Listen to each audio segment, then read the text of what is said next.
Welcome to We Explain Things Quickly, where we help you make sense of things in under 10 minutes. Forget the gleaming utopias of science fiction. Forget the clear lines between good and evil. We're going to Los Angeles, 2019. But this isn't the 2019 of our memory. This is a dark, acid rain-soaked metropolis where monolithic corporate pyramids pierce a perpetually nocturnal sky, their shadows swallowing the grimy, overcrowded streets below. Colossal video advertisements flicker across the sides of buildings, promising an off-world life that has left the Earth a decaying husk for those left behind. This is the world of Ridley Scott's 1982 film Blade Runner, a visually stunning, deeply melancholic film noir that traded fedoras for flying cars and gangsters for beings who look exactly like us, but aren't. It's a film that asks one of the most profound questions imaginable. In a world of artificial people, what does it mean to be a real one? Our reluctant guide through this urban abyss is Rick Deckard, Harrison Ford. He's a Blade Runner, a specialized cop with a dirty title for an even dirtier task, hunting down and retiring, a cold corporate euphemism for executing, bioengineered androids known as replicants. When we meet him, he's already quit, sick of the moral filth of his profession. But in this city, you don't get to just walk away. He's dragged back in for one last job. The targets are a group of Nexus-6 models, the most advanced replicants ever made. They are beings of superhuman strength and genius-level intellect, virtually identical to humans. Their creators, the godlike Tyrell Corporation, gave them a motto: more human than human. But they also gave them a curse, a built-in 4-year lifespan.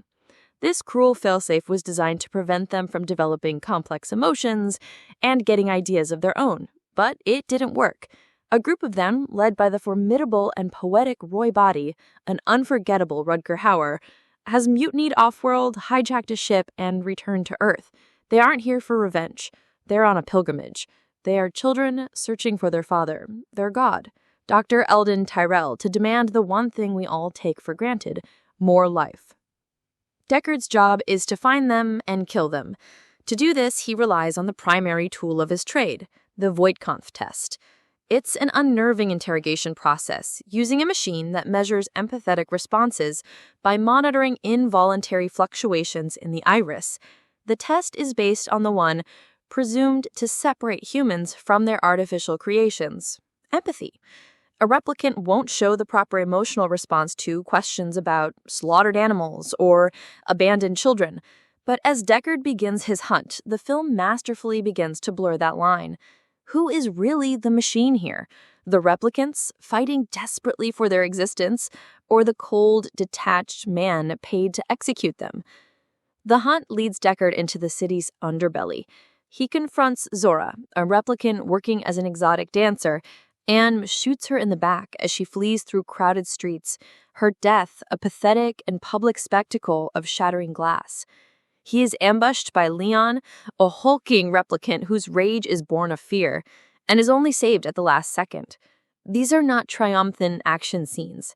They are grim, messy, and deeply unsettling. Each retirement leaves Deckard more hollowed out, his soul stained a little darker. The true complication, the event that shatters Deckard's worldview, is Rachel. She is Dr. Tyrell's beautiful, enigmatic assistant. Deckard administers the Voight-Kampff test to her, and to his shock, discovers she is a replicant. But Rachel doesn't know. She believes she is human, her mind filled with a lifetime of memories, a childhood, a family, playing piano. The truth is those memories were implanted, copied from Tyrell's own niece, to give her an emotional cushion, to make her easier to control.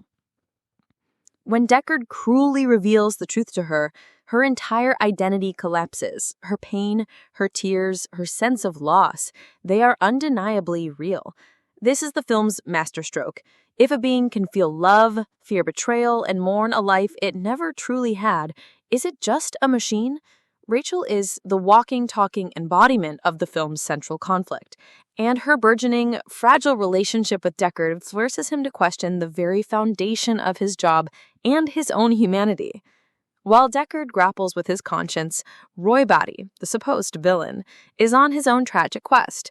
He is the prodigal son, a fallen angel seeking grace from his creator. He finally confronts Dr. Tyrell in his penthouse chamber, a scene crackling with philosophical and religious tension. Roy, a being of immense power and intellect, asks his father for more life. But Tyrell, the god of this world, is powerless. He explains the light that burns twice as bright burns half as long, and you have burned so very, very brightly, Roy.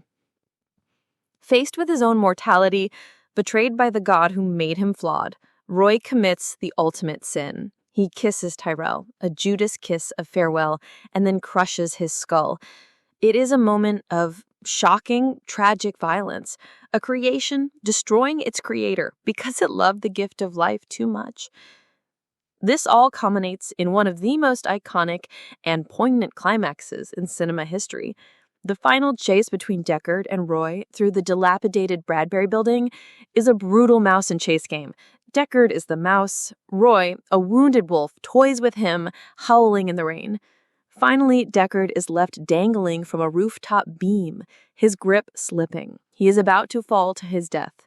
And then the ultimate inversion occurs. Roy, whose hand is failing as his short life comes to an end, uses his last ounce of strength to grab Deckard's arm and haul him to safety. He saves the man who was sent to kill him. Sitting in the rain with a white dove in his hand, the dying replicant looks at the terrified human and delivers a soliloquy of pure, heartbreaking poetry. I've seen things you people wouldn't believe. Attack ships on fire off the shoulder of Orion. I watched sea beams glitter in the dark near the Tannhäuser Gate. All those moments will be lost in time, like tears in rain. Time to die. In his final moments, Roy doesn't just demonstrate empathy. He demonstrates a profound appreciation for the beauty and tragedy of existence. His memories, though from a short, artificial life, are as precious and real as anyone's.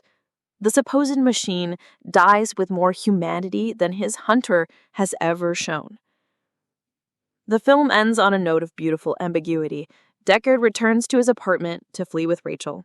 As they leave, he spots a tiny origami unicorn left on the floor by another cop. This is a callback to a daydream Deckard had earlier, a dream of a unicorn. The chilling implication, made more explicit in the director's and final cuts, is that Deckard's dreams might not be his own. If his dreams can be known by others, are they implanted memories? Is the Blade Runner himself a replicant? A hunter who is also one of the hunted, completely unaware of his own nature? Blade Runner leaves us with this haunting question. It's a film that argues that our identity is not defined by our origin, but our choices, our memories, and our capacity for empathy. It's a timeless, melancholic masterpiece that has influenced countless films and artists, proving that the most powerful science fiction isn't about the future of technology, but about the future of the human heart.